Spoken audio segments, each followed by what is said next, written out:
Hello and welcome to our fourth class, and the topic of our fourth class is death in general and the examples of local or cellular death. And we will discuss necrosis and apoptosis today. First of all, we should give the definition of necrosis, and we will start from the cellular death. So necrosis, it is one of the variants of local or cellular death, and according to it we may see death of cells or group of cells or tissue, part of the tissue or part of the organ, and we may see that necrosis develops under the influence of some pathological factors. The etiological factors of necrosis you may see on these slides. First of all, it may be traumatic factors, and sometimes we called it like physical or chemical agency, which may have some influence to the tissues and cells, and this influence will lead to death of the cell. Also, it may be toxic type of necrosis, and the toxic type of necrosis may occur with the action of toxin of bacterial or another nature, and we may see it in result of poisoning by mushrooms, in poisoning of some acids, or in poisons of all other poisons. The third variant is trophonephrotic, and it is associated with impaired microcirculation and tissue innervation in chronic diseases. This type of necrosis is typical for degenerative diseases. For example, we may see trophonephrotic necrosis in case of diabetes and in case of alteration of peripheral nerves in our body, and we will see formation of ulcers, we will see formation of other area of necrosis in our bodies.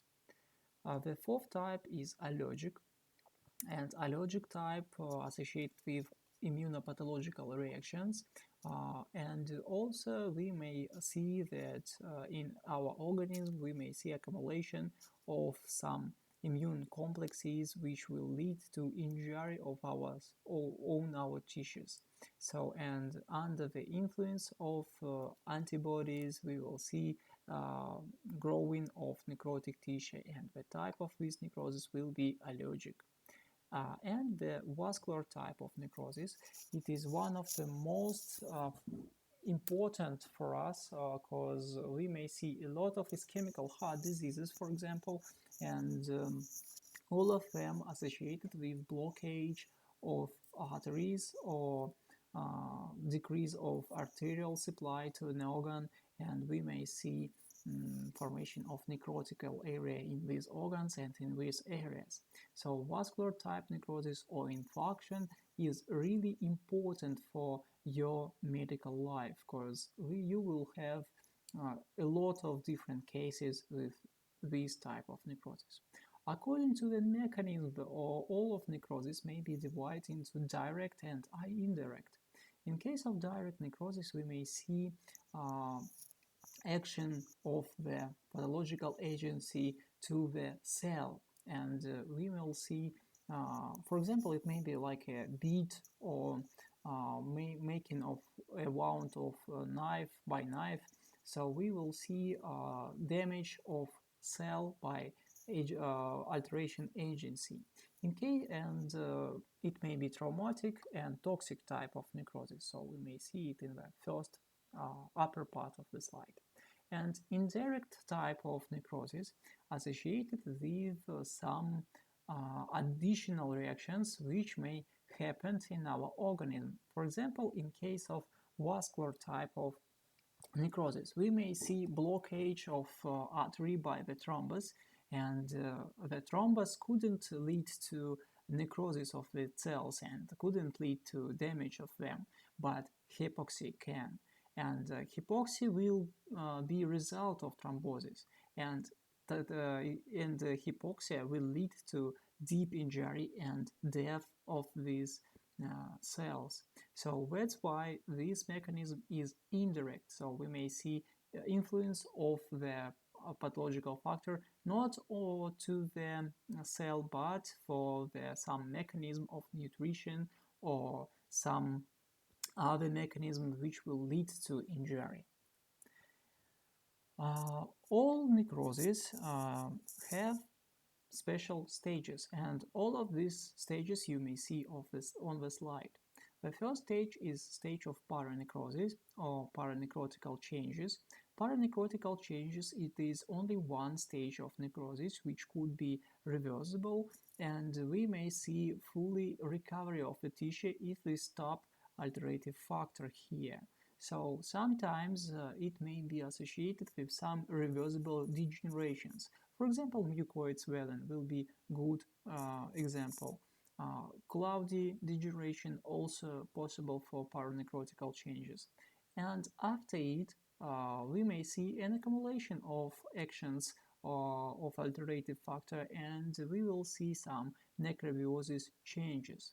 And the necrobiosis associated with irreversible degenerations, most of all, we will see changes in the cell cytoplasm, in the nuclei, in all other organelles of the tissue. And after necrobiosis, we will see cell death. And it is really difficult to eliminate or differentiate necrobiosis and cell death because we have same morphological manifestations. But for theoretical knowledge, you should know that these stages have some difference. And in case of cell death, the most typical changes will be associated with changes of nuclei, mostly with disappearing of nucleus here. So, and after it, we will see the last stage of necrosis, stage of autolysis. So, in the result of autolysis, we will see disappearing of a cell out of their places, and we will see nothing in place of this cell. And after it, we will see inflammatory reaction on place of necrosis. Morphological changes or morphological scenes of necrosis associated with changes of two most important organelles, with changes of nuclei and changes of cytoplasm. The changes of nuclei happens in three stages. We are karyopyknosis, and karyopyknosis associated with decreasing of the size of nuclei, and after it we will see condensation of chromatin in result of this stage. After the chromatin condensation, we will see dividing of this chromatin to some fragments or some particles, and this stage will be karyorrhexis. After karyorrhexis, we will see disappearing of nuclei or karyolysis. So these three stages are really important for morphological manifestation of necrosis. Sometimes on the histological level we will see only karyopyknosis in the cell and it will manifestate about necrosis. Sometimes we will see karyorrhexis and it have also manifestate about necrosis. But the most typical situation when we will see cells without nuclei, and when we see picture like that, we 100% sure about necrosis in this tissue. So also we may see some changes in cytoplasm.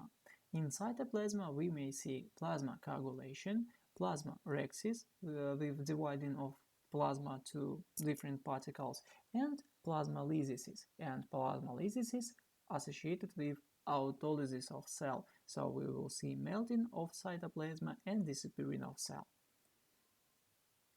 Also on this slide we may see stages of changes in nuclei. So on this part we may see normal nuclei. After it we will see condensation of chromatin, and it will take two pictures here. So we may see these dark spots in the nuclei. After it we will see the dark spots outside of the nucleus, and after it we will see karyopyknosis. So we will see decrease of size of this nuclei. So please match the size of this nuclei and this one. So Here we may see huge normal nuclei and healthy nuclei in healthy cell, but here we will see decrease of its size and it becomes round and take less part of the cell. After it we will see dividing of nucleus to different fragments, so we may see a bit fragments here, and it will be stage of karyorrhexis. And after it we will see cell without nucleus, so it is stage of karyolysis. Macroscopical manifestation of necrosis may be different. For example, here we will see red intestine, and here it will be hemorrhagic necrosis, like hemorrhagic infarct of intestine. Here we will see white infarction of a kidney, and we will see these changes in this area. We will discuss all of these morphological forms a bit later, so here we may see area of necrosis in the lungs. According to classification, there are a lot of different ways of classification. So it may be according to the mechanism, direct and indirect. Also, it may be according to the etiology, and we have already talked about it. According to morphology, it may be coagulative necrosis and colliquative necrosis. But one of the most important classification is clinico-morphological classification of necrosis, or clinico-morphological forms of necrosis. And according to this classification, there are colliquative or wet necrosis, coagulative or dry necrosis, infarction, gangrene, and sequestration. Colliquative necrosis are typical for tissues which accumulates a lot of fluids inside of them. For example, it is brain, and in brain the typical situation for development of colliquative necrosis. So we know that in the brain the tissue are really soft, they contain a lot of fluids, and that's why in the necrotic area we will see just cavity with fluids and in products of the lysis here. Also, in the result of this necrosis, we may see formation of a cyst of the brain, like in this slide, for example, here. Also, it is really important to remember our previous classes when we discussed the mixed degeneration, and sometimes patients with same morphological formation will stay alive, and in the wall of this cyst we may see some brown or rusty pigment, hemosiderin, for example. Coagulative necrosis. Coagulative necrosis against are typical for tissues which contain a lot of proteins and less fluids. For example, it may develop in the lungs, in the muscles, and in some other tissues. So, coagulative necrosis could be divided into three groups or subtypes. It may be caseous or cheesy necrosis, each typical for some chronic infectional diseases like syphilis and tuberculosis. The tissues becomes dry, whitish, and crumbling. So there are a lot of different pieces of necrotical tissue in the necrotic area. The second type of coagulative necrosis is fibrinoid necrosis, and fibrinoid necrosis may be a result of fibrinoid swelling and all other types of degeneration of connective tissue. So we may see accumulation of fibrin and fibrinogen in the area of necrosis. The tissues become solid, looks like white area with solid consistent. And also it may be Zenker's or waxy necrosis, and it's typical for skeletal muscles, but it develops not often. It happens in result of some acute infectional diseases, for example in typhus, and sometimes we may see formation of waxy necrosis in case of traumas. The morphological view of tissues will be like that. The tissues become solid, they have shine on surface and looks like waxy forms. So sometimes you will see picture like that. So the muscles of abdomen, normal part of muscle may look localized here, but in place of waxy necrosis we will see whitish area with solid, consistent and shine. Histologically, the manifestation of necrosis will be associated with changes of morphology of a cell and changes of nuclei at first. So on this slide we may see normal tissues in the near part of the slide, for example here. So we may see nuclei in each of cell or the cell's satellites and strips on the surface of the muscle. In the necrotical area, we will see that morphology of the cells will be changed. Also, we couldn't see nucleus in the cells, and we may see rare satellite cells here. So, all of these changes will be associated with necrosis. On this slide, we may see caseous necrosis in the lungs, so probably it is tuberculosis, and one of the form of TB infection is caseous pneumonia. So we may see some cavities in the lung and some whitish crumbling substance in it. So this white crumbling substance is area of caseous necrosis, for example. And in this slide also we may see one focus of cheesy necrosis here. Gangrene. Gangrene, it is a special type of necrosis which typical only for organs which have connection with environment. And where gangrene has some special features like contact with the environment. Also we should have infectional disease, and in the outcome of this process we may see rejection of a part of organs. And there are different types of gangrene. Gangrene may be dry, and in result of dry gangrene we may see changes like mummification. So I hope you know what does mummy mean, and probably once in your life you may see the mummy, and the tissues will transformed like that and they looks like solid. They will have black color and will have a dry surface. All tissues in gangrene has a black color cause of accumulation of special salts, and the name of this salt is sulfates of iron.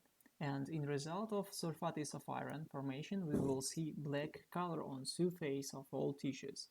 Also, it may be moist gangrene, and moist gangrene will be associated with accumulation and addition of some suppurative inflammation. The tissues become start accumulated with fluids, and the tissues becomes wet. Also, they will have black color, way increased of size, and looks really dramatically. And anaerobic gangrene. Anaerobic gangrene associated with some special floor. For example, it may be associated with accumulation of Clostridium in the wound, and we will see anaerobic gangrene here. The anaerobic gangrene characterized by the disgusting smell and the smell of bad meat, for example. So it will be associated with metabolism of Clostridium and some other type of microorganism. Also, gangrene may be bed sore, and bed sore it is a result of bad medical care. And if you have a patient with really deep injury of brain or patient in coma, you should take them special care, and this special care will be associated with special movements in the bed of this patient. You should change their position in the bed once in 1 hour, and you should make some movements in all of their joints, like a prophylactic of bed sore. So on this slide we may see dry gangrene of a torn. On this slide we may see dry gangrene of a leg, so we may see black tissues on the lower part of a leg. So and here we will see moist gangrene, so we may see formation of bubbles here, the tissues become black and accumulate some fluids here. Gangrene of the intestine here, intestine become black, and it is example of moist gangrene again, because the tissues becomes wet and looks like that. So here we may see dry gangrene again, so we may see black tissues here and solid tissues and solid dry tissues. And one of example of bed sores. Bed sores forms in the near part of the body in case of bad medical care, and if the patient lay on one position for a lot of time, we may see formation or some pathological process like that. So gangrene is one of the most dangerous processes because the intoxication is so high here and may lead to death of the patient. So it is necessary to take a good medical help in here. The next type of necrosis is sequestration, and the sequestration, it is a special type of necrosis which is not subject to the influence of hydrolytic ferments. So most of our tissues could be slowed by our leukocytes and macrophages, and products of these hydrolysis could be resolved and may have great and may be replaced by connective tissue.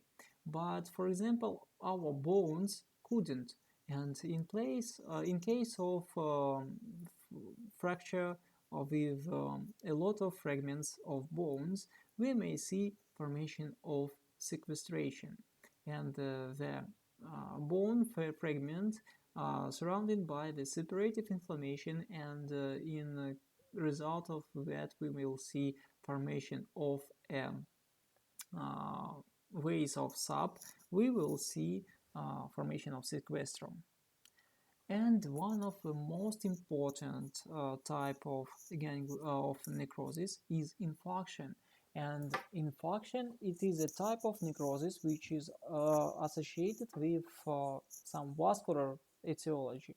So most of all, it's happened in result of thrombosis or blockage of vessels. It may be associated with embolism, with spasm of vessels, and mostly it happens in life important organs. There are some different forms of infarction. It may be wedge-shaped infarction, which characterized for organs with the main type of branching of blood vessels.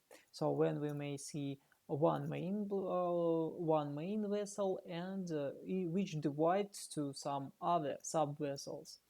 It is typical for spleen, kidney, and lungs. In irregular form of infarct, which observed in organs with a loose type of blood supply and an abundance of anastomosis, like myocardium and brain. In appearance, effect can be white, ischemic, red, hemorrhagic, and also it may be white with hemorrhagic area.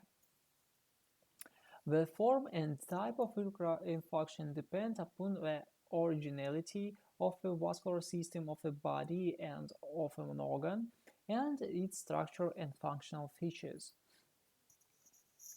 We should discuss some most important organs where infarct may happen. So acute more often atherosclerosis and hypertension we may see in ischemical cerebral infarction. And the immediate cause of this process will be thrombosis and thromboembolism. Macroscopically, in the center, we will see flabby consistent of grayish color. We will see center of gray softening. And we have already watched the slide about the necrosis in the brain, for example, here. So we will see some area of necrosis, which is huge, and in the center of it we will see area of rejection, and this area associated with lesions of tissues like here and here. So all of these manifestations will be associated with changes in the brain blood supply. The most common cause of it is thromboembolism if we talk about ischemical infarction of the spleen. Macroscopically, the center of triangle shape, white, dryish, dense consistent, the base turned into the capsula and turned the capsula. Capsula in the area of infarction is root covered with fibrinols layers. And one of the most important type of infarct is white infarct with a hemorrhagic area, and it happens in the myocardium and kidneys. In myocardium infarction, we may see macroscopically. We will see that in the muscles of left or right ventricle, we will see really reclaimed area, and the center of this area will be white, but on the periphery we will see accumulation of the blood, and we will see that in the necrosis zone there are a lot of cardiomyocytes without nuclei, and the absence of nucleus will be associated with disappearing with stage of chiriolysis, and it is really important to note that the stage of chiriolysis happens only after 24 or 18 hours after the necrosis starts or begins. And also we will see disintegration of cytoplasm, and we will see plasma erectus here. On the periphery of necrosis, we will see formation of demarcation zone of inflammation. So as a result to necrosis, we will see formation of some protective reaction of our organism. Our organism try to make a border between healthy and dead or necrotic tissues, and it happens through the inflammation. So, and we will see a lot of leukocytes here, and in few days we will see formation of granulation tissue, and in few weeks we will see formation of connective tissue in the place of myocardial infarction.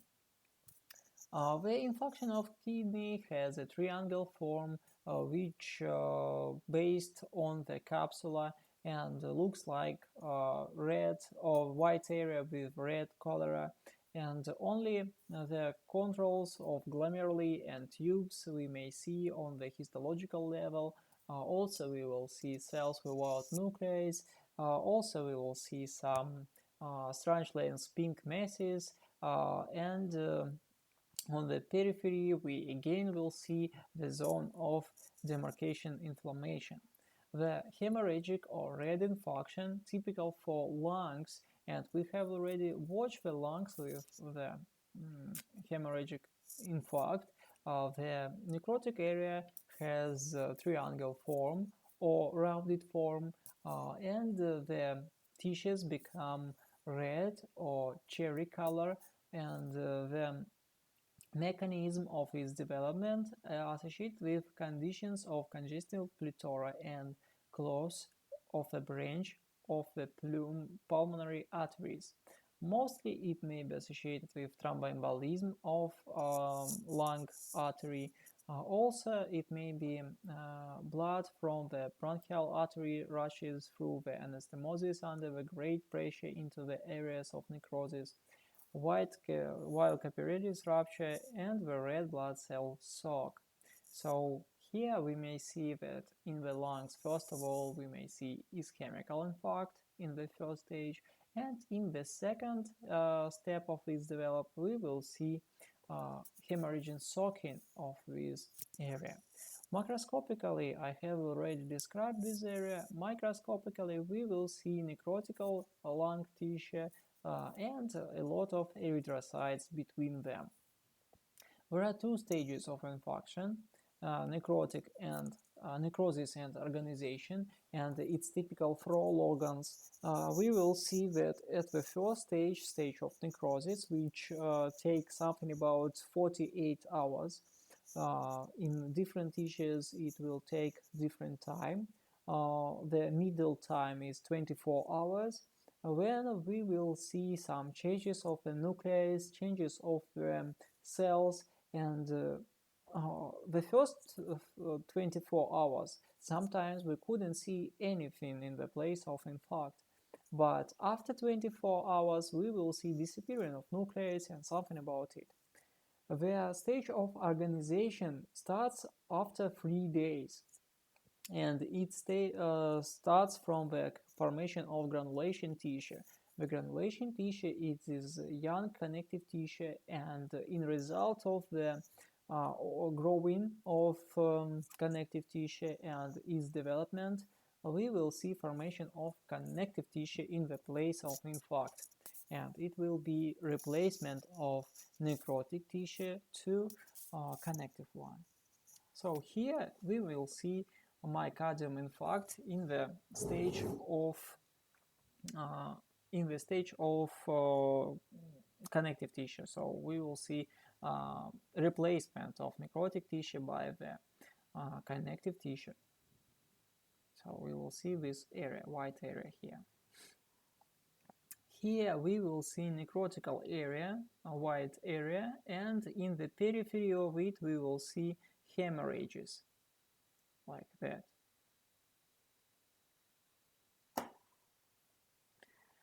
Here we may see spleen and white necrosis of the spleen. It has triangle form, and we have already described it a bit previous. And the necrosis of the kidney, also triangle form. We may see hemorrhagic on its periphery. So it is a white necrosis with hemorrhages. And we may see hemorrhagic infarct in the liver.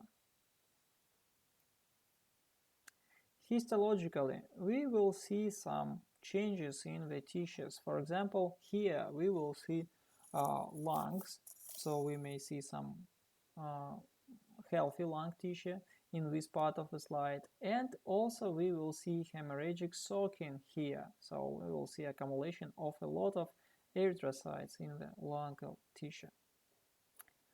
Outcomes of necrosis may be different, and some of them are favorable, but some of them unfavorable.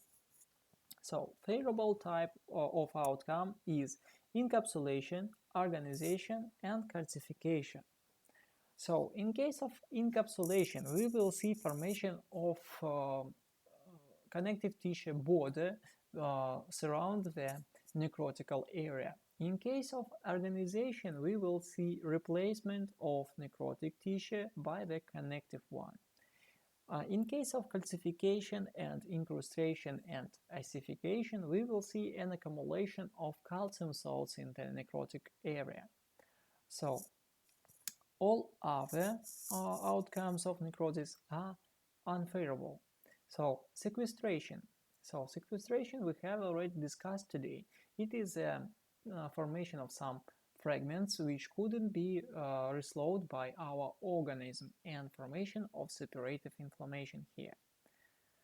The rejection with formation of ulcers and cavities are also unfavorable. Most typical for lungs and for gastrointestinal tract, for example.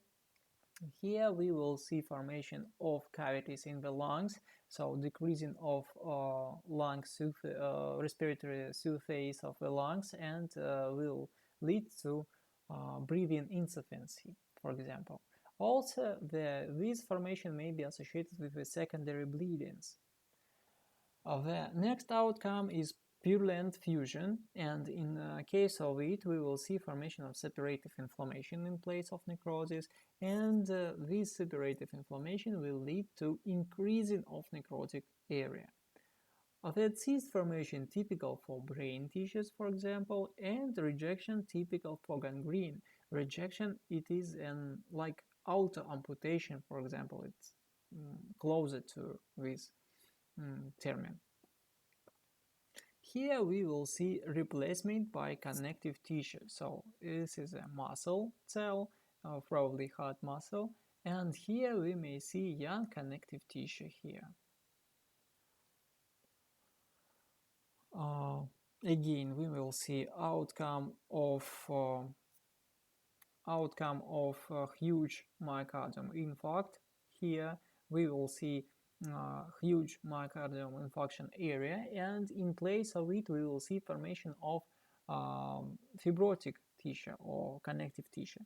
So this whitish color, it is a connective tissue here, but the formation of connective tissue will be associated with decrease of functional activity of the heart. So we may see the level of muscles here, and the muscles here will take something about 2 millimeters, but here we may see 2 centimeters, so in 10 times less.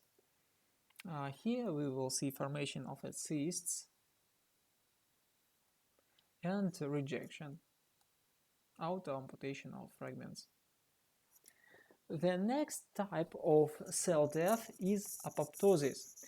And apoptosis, it is a genetically programmed cell death in the living organism. And against of necrosis, this process is normal and couldn't be discussed like a pathological process. For apoptosis, we should have special conditions, which first of all should be associated with ending of life cycle of a cell. Mostly it is associated with some stopping of functional activity in result of ending of embryogenesis. For example, it's some additional organs of embryo. Sometimes it may be associated with hormonal response tissues. It may be associated with involution of hormone-dependent organs after reduction of the effects of same hormones. Most of all, it associated with sexual glands in elderly patients. It may be associated with decrease of mammary gland after the lactation period, and something about it. The stages of apoptosis are associated with same changes which we may see in necrosis, but the different is the fourth stage. So the first stage is chromatin condensation, fragmentation of nuclei, formation of apoptotic bodies. So it is the first difference. So in case of necrosis we will see autolysis, but here we will see formation of apoptic bodies. And apoptic bodies, it is a fragments of cytoplasma without inflammatory activity, and these apoptotic bodies may be phagocyted by neighbor cells and phagocytes also. You should know the difference between apoptosis and necrosis. So I will tell you only about apoptosis, and in necrosis we will see some against picture. For example, in the apoptosis we will see prevalence in the single cells. In the biochemical changes we will see activation of endonuclease, but in necrosis we will see activation of lysosomal ferments. The cell membrane is undamaged in the apoptosis, and the cells is normal. There are not any other alterative factor. Inflammation is not typical for apoptosis, but it's developed in any case of necrosis. Morphologically, we will see cell corrugation and condensation with chromatin consolidation. In the necrosis, we will see swelling and lysis of cell. And the different ways of elimination of the products. In case of apoptosis, we will see phagocytosis by the neighborhood cell. In the necrosis, it should be phagocytosis by neutrophils and macrophages. And in the summary of our class, we should talk about the death, about general death of our organism. So death, it is a stopping of all vital function of an organism, and the death, it is irreversible process. In result of that, the person or the human body becomes to cadaver. So after the death, the human is not person, he is cadaver. According to Shore classification, there are natural and untimely death. The natural death takes place in senile person as a result of physiological wear of organism, and there are some scientific research that tells that natural or physiologic death possible only after 150 years of life. So I have never heard about that person who lived more than 120 years, but natural death could happens only after 150 years. Ultimately, untimely death may be divided on violent and non-violent. Violent death associated with some accidents like murders, suicides, traumas, car accidents, for example, and something about it. Non-violent death associated with diseases, and in our department we should pay more attention to this type of death. There are stages of dying. There are 5 stages of dying. The first stage is shock, coma, and collapse, and it called like preorganal death. Here we will see the patient in coma, for example, with decrease of motional activities. We will see after its terminal pause when the heart, the breathing, and all muscles will not have any actions, and after it we will see agony. In case of agony, we will see hypermotional activities in all muscles. The person will have movements in all muscles, in all organs. And after agony, we will see clinical death. The clinical death it is reversible process which associated with stopping of vital functions of a body. So we will see stopping of heart activity, stopping of breathing, and stopping of mental activities. And after 15 minutes of clinical death, but sometimes we talk after 30 minutes of clinical death, biological death develops. Clinical death, characterized by absence of breathing, absence of palpitation, absence of pulse, lasts for 15 or 20 or 30 minutes, and here we should make a reanimation, and reanimation is possible. That's why you should try to restore all of these functions in the period of 30 minutes. After 30 minutes we will see death of brain, and it is not necessary to try to return this person to life, because in case of death of the brain, we lose the person who was with human. And biological death is characterized by appearance in the truth or death scenes. Early cadaveric effects, which develops in first 2 days, and late cadaveric effect, which happens after 2 days.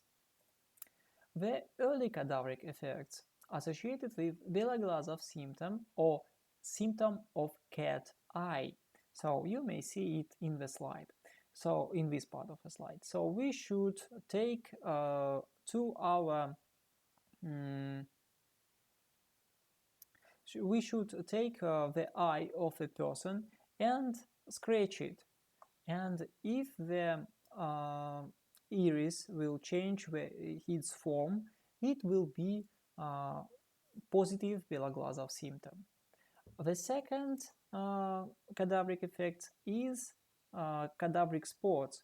The cadaveric spots, it is a blood accumulation in near part of the body, and the typical characteristics of cadaveric spots will be associated with their migration.